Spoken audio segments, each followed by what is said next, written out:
natural phenomenon called the red tide has developed along the west coast of the Western Cape in South Africa, causing an estimated 500 tons of rock lobsters to walk out of the sea since the beginning of March.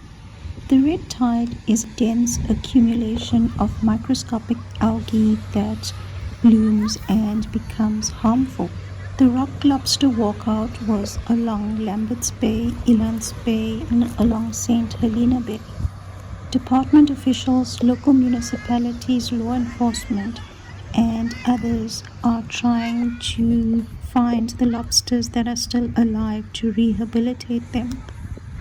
Millions and millions of rands are just lying along the shore. These cannot be eaten as they could be poisonous and need to be disposed of.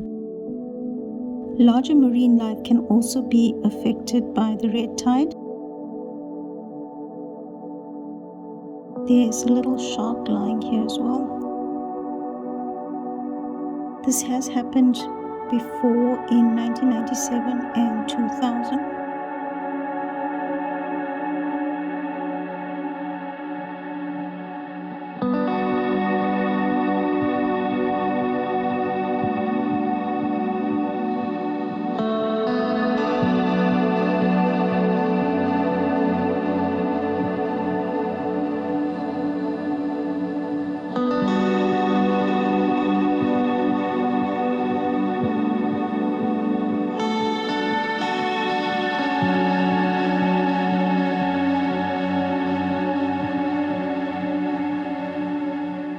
Fishermen assist with the disposal of the lobsters back into the ocean to decompose.